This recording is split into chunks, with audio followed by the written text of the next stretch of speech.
Sue Stockdale here. We're having a few weeks break over the holiday season, so we are showcasing some of our most popular episodes from our archive. This week's guest is Dr David Bartoe, a retired astronaut who told his story of what it's like going into space in episode 9 of series 2.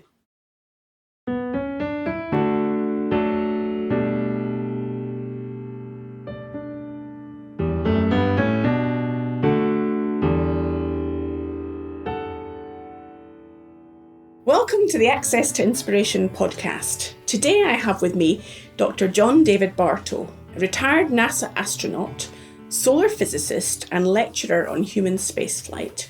During his career as a supervisory astrophysicist, he participated in a mission on the Space Shuttle Challenger. He then became chief scientist and research manager for the International Space Station. Dr. David has travelled over 2.8 million miles in space and logged over 190 hours in space. It's a great privilege to speak to you today. Welcome. Well, thank you so much for inviting me. So tell us, what's it like when you're up there in space looking down on Earth? Well, looking down on Earth is, in my opinion, the very best part of flying in space. That might not be obvious. You might think looking up is more interesting, but looking down at our beautiful planet is actually an awe-inspiring moment. Particularly that first moment when you look out and you realize how beautiful the Earth is, how fragile the Earth is, and how you really want to take care of it. Well, I can just imagine that must be absolutely amazing. When you were a young boy, did becoming an astronaut was something on your career list, or is that something that you never imagined was possible? Well, it wasn't my career list because I used to watch Buck Rogers on TV when I was a kid. But it actually wasn't number one on my list. Number one on my list was to be a cowboy. And number two on my list was to be an astronaut. Number three was a fireman. So you can see they were all sort of adventurous, should I say. That's kind of where my mind led. I'm imagining that there are many listeners, JD, that also perhaps would aspire to being an astronaut, and then they think, well, it's not possible. So how did you get from having that on a career list to actually making it happen? In my opinion, the most important thing to have on your career list is to aspire to do something that you love to do. And you should never try to force yourself in some direction because you think it would be a better career for some reason or another, like money, location, whatever. I would not go that way. You should go for something that you really love. So now all of the astronauts have some type of technical background, but that's pretty wide open because that's any kind of science you can imagine or any kind of engineering you can imagine. We even have sanitary engineers who are astronauts, or mathematics or teachers. So those are the type of careers that a person needs to have in order to become an astronaut. So it's follow your passion, your interest, really. Absolutely. Now I could go on to say that times are changing quickly and there will be a lot more tourists going to space. Then your background doesn't matter. You just have to have the necessary short training in order to do it. And I guess that's where my thinking was going next in terms of preparation, because to go into space, it's not something one just does lightly. So tell us about the preparation to do that. Well, the training course for an astronaut, you can imagine a 5-year graduate course. That's what it's like. So there's a lot of book learning, but there's also a great deal of hands-on learning. All of the equipment that you're going to be operating exists in the form of simulators here on the ground. So you feel as if you're in space when you do the training. And hands-on training, it's really a very good way to lock it into your brain, even more than just book training. Now, one of the things I often talk about, JD, is not just the technical know-how when you're going into an extreme environment, is always the team element of it, how we work together. Was there any training for you in terms of building a team and camaraderie and trusting one another? When the new astronauts are first brought in, and when you first come in, you're not called an astronaut yet. You're called an astronaut candidate. So for short, you're all called an ASCAN. And one of the things they do during the first year is a lot of team training. For instance, they will take a group of the ASCANs up in the helicopter, drop them in the Rocky Mountains in the snow and say, we'll come back and get you in a week. And so now you have to work together in order to survive up there. And that's a powerful way to develop team training skills. And within that, with those ASCANs, are there some people that don't make it because maybe they don't fit into a team environment? Or is it always 100% success? Well, I would say the success is about 99%. I think there may be been one case of somebody who dropped out. That just means the selection process is very good. For instance, the last time that astronauts were selected, there were 18,000 applicants, and 10 people were selected, half men and half women. As an astrophysicist, JD, I know that a piece of the equipment that you designed was then taken into space. So tell us about that. What did you design and how did it work in space? In my group, we were studying the sun to try to understand how the sun works. You know how scientists are. They want to know how everything works. Yes. And there's a kind of a mystery on the sun where although the surface of the sun is only about 5,000 degrees, the stuff up above that in what's called the corona, that's the stuff you see during an eclipse, that beautiful wispy stuff. That stuff is more than 1 million degrees. So it's not your average light bulb. Somehow it jumped from 5,000 to 1 million in a very small space right near the surface of the sun.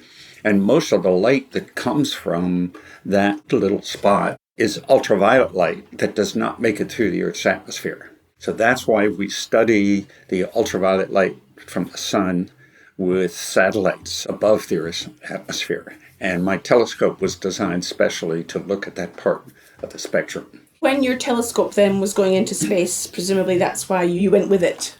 Absolutely. NASA had a program at that time where they would fly the expert to operate their own equipment.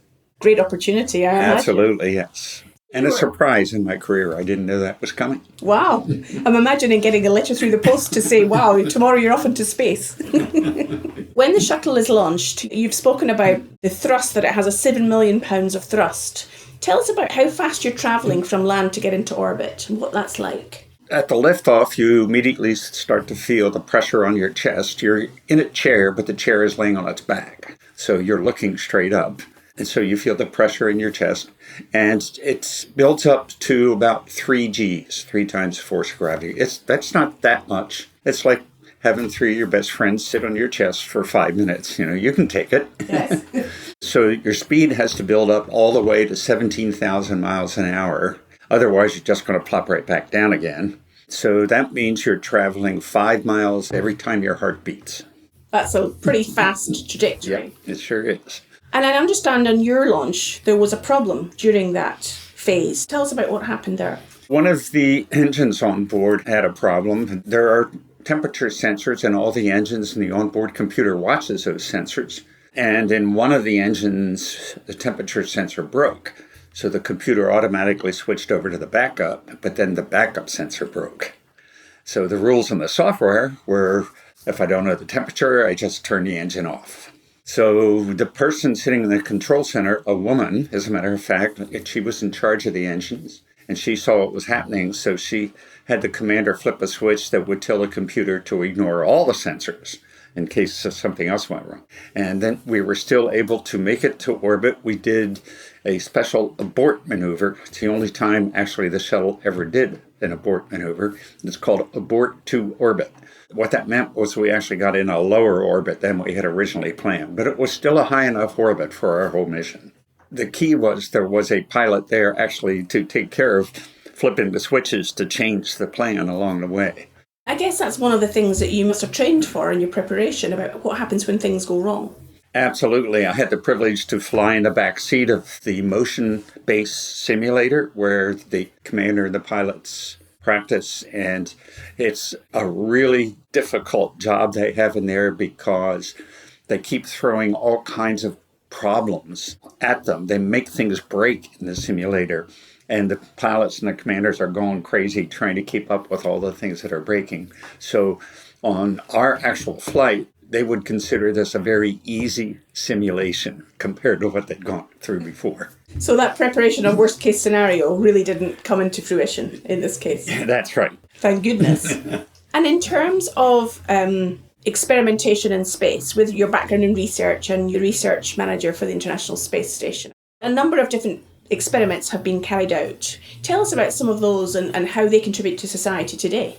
Well, even though I'm a physicist, I find the biology experiments the most intriguing to me because living organisms actually grow in a different way in this, what we call the microgravity environment. You think of it this way, the orbit of the space station is counteracting the force of gravity, so it feels as if there's no gravity on board the space station.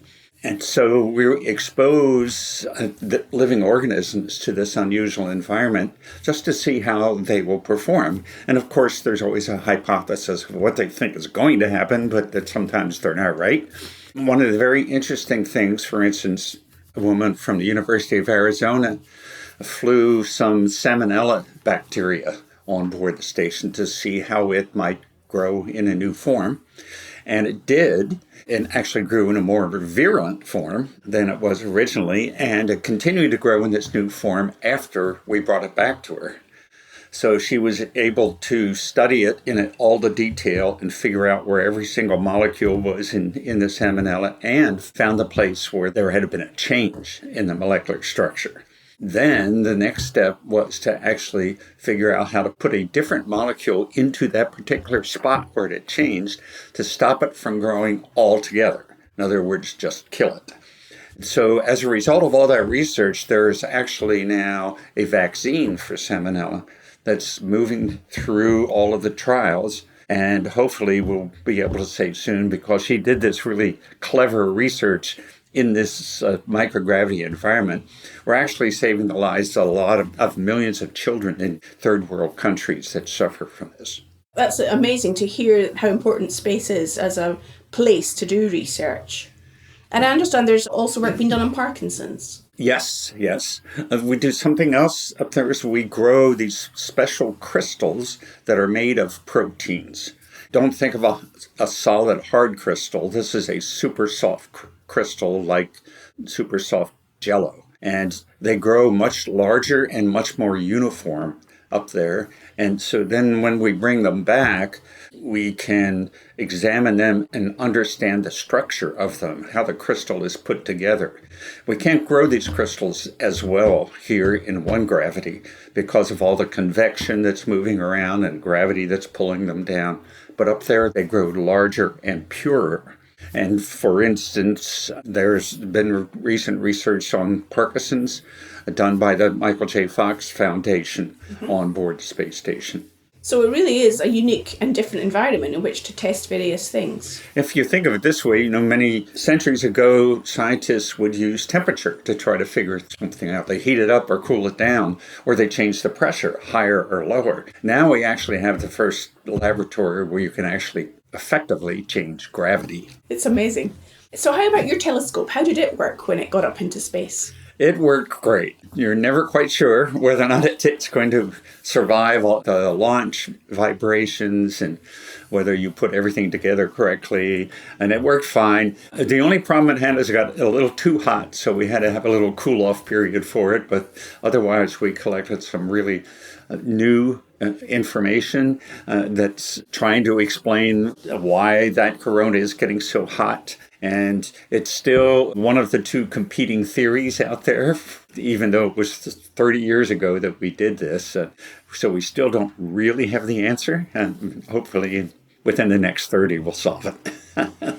You have a long-term belief if you're doing research in space. Absolutely. That's the way it works. And I also imagine that must be a great sense of pride for you, having developed something that's so important in the world. It is nice to get, say, an email notice every once in a while that says somebody in China or Turkey has just looked at the paper that we wrote 30 years ago. So that's still piquing some people's interest and maybe inspiring them to do something new and solving the problem. Great. Most of us have never been and will never go to space. You've talked about the effect that zero-G has on your body. Tell us a bit about what that's like, not only in space, but when you come back to Earth. Well, when you come back, one of the things, the most noticeable thing immediately is you feel extremely heavy. And that's because your sense of touch has adapted to this zero-G environment where you've been floating all the time and not getting any touch feedback while you're up there. And so your brain actually turns up the volume on your sense of touch. And now, however, when you come back home, the volume is way too loud. And so you feel extremely heavy right as soon as you come back into gravity. But the interesting part is that your body readapts, and it only takes a few moments for it to figure out the volume is too loud, and it turns it back down, and the sense of touch goes back to normal. And are there any other changes or differences that you notice when you come back to Earth, having been in space? Another one is your sense of balance. When you go up into space, your inner ear gets very confused. You know, you have these fluids inside your inner ear, and when they move around, the hairs wiggle inside of them, and your brain senses the motions, and that's how you know whether you're moving right, left, forward, or backwards. But in zero-G, that fluid in your inner ear starts wandering around willy-nilly, and so your brain gets confused. It doesn't know things are going right, no left, no forward, no tipping backwards. And so your brain decides to just turn off your inner ear and stop listening to it. And that weird sensation goes away. Now, however, when you come back home, you have to be a little careful walking around because your inner ear is not working. But again, by some miracle, in a couple days, your brain decides, okay, now it seems like my inner ear is sending me good information. I'm going to start trusting it again. So those are some of the physical manifestations and impacts of going into space. I'm interested also to think about that position of observation that you talked about right at the start, JD, looking at the world from that kind of unique position of being in space and seeing it from many, many miles away. I'm wondering, has that changed you as a person at all? Just having that really different take on the Earth? To me, I think it was a huge reinforcement of understanding of the international nature of our lives. You know, I grew up in a town of 1,000 people and didn't stray very far from that town until I went to college, and even that was only 100 miles away. But over time, you begin to realize that there's a world out there. But I'll tell you what, when you look down on that world from space, it goes right to your heart. It's that sensation that, first place, it looks very fragile. You really you want to reach out and hug it and take care of it because it just gives you this feeling of fragility, like that first time that you look at a newborn child, where it looks beautiful but fragile at the same time. So you get that very strong feeling without even thinking about it. It's just an emotional moment. But then when you start thinking more about what you're looking at, and you realize, for instance, you have no idea where you are because, you know, all that ground down there pretty much looks alike from up here. So then you realize, oh, guess what? The different countries are not painted different colors, right? There's no black lines between them. And that stuff only comes from inside our heads. It's human beings who've made up all these limits that separate our world into parts. You know, when we're on board, we are a crew that must work together, as we mentioned at the beginning. And we look down and what we're seeing is another spacecraft with a crew of billions of people on this spacecraft. And they have got to work together to take care of themselves and to take care of their spacecraft. And I'll tell you what, I've talked to astronauts, cosmonauts, taikonauts. We all have that same feeling. So it seems almost like that experience, more of us in the world in a way, would benefit from having that experience of seeing the world in that unique way. Absolutely. I think next on the list should be artists. We need people who can write about this, who can draw about this, and can sing about this. Those are the people we need to send into space so that they can communicate better than techies like myself about what it's like. So JD, what do you think are your main strengths that you have brought to your career to date in your work in what you've done? Well, I can tell you what drives me, and hopefully that means it is a strength, and it's curiosity and problem solving. Those are the two things that I like to do the most. And when I was young, every night we would always have the family always ate dinner together at the table, and we would invariably end up talking about something, and we'd ask some question that we didn't know the answer to. And the first thing my father would say is, go get the encyclopedia. And we would actually bring it to the dinner table and we would have a discussion about the answer that we found. That's been with me since the very beginning, this sense of curiosity of wanting to try to find answers to things and also trying to troubleshoot things that did not go right. With that in mind, and thinking about the way technology has evolved over the years, it's so easy for people today to go and look on Dr. Google or whatever equivalent to get that kind of encyclopedic answer. I'm wondering whether the curiosity and the problem solving, are those skills still being used today, or is life kind of just a bit easier in terms of there's fewer problems or the answers are there? Well, actually, there are more answers than when I was young, but there aren't any more answers than there would be if there was no cell phone and no Google. They would just be in books. So the answers that exist are easier to access now, and I think that's a great thing. You know, the old saying, don't reinvent the wheel. Okay, it's really hard to reinvent the wheel now because you can look practically everything up in Google. But the beauty about science is when you can ask a question and there's not a single person on earth who can answer the question, then you know you're doing scientific research. That's what science is about. It's about getting an answer to a question that no one can answer. What I'm hearing you say is about the ability to be curious and to ask questions is as important, if not more so today, than just solving problems. The ability Absolutely. to shape and form the question. That's right. I totally agree. Answering questions, we must always push our minds to answer, why is that? It applies to anything in your life, not just why does the car work, but why do I feel the way I feel? That's another fair question. So it almost brings us back to the point about exploration. Is exploration of ourselves and of humanity. That's really the nexus for us all, is the curiosity to look beyond what we already know. Where we are such curious creatures, that's, in my opinion, what makes humans so different. And that's why we explore not only our thoughts, but our world, and now we're exploring the universe. My final question to you, JD, about that idea of exploration. Where do you think research in space is going and space travel? What would your predictions for the future be?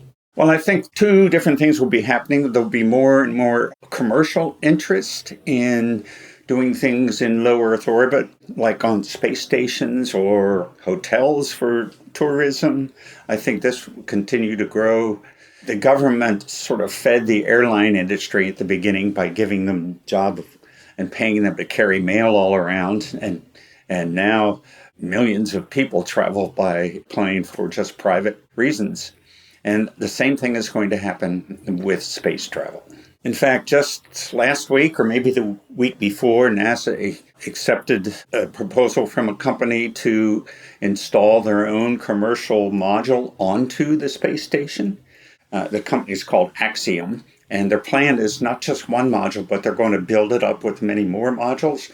And when they get it to the state they want, they're going to disconnect from the International Space Station and fly away and become purely a commercial space station. Not just to conduct research, but to also do media events on board or have tourists on board. That's their vision. Maybe we'll get to that point in future when we can have artists and singers and many other people with different backgrounds and interests experiencing space for the first time. The sooner the better for me.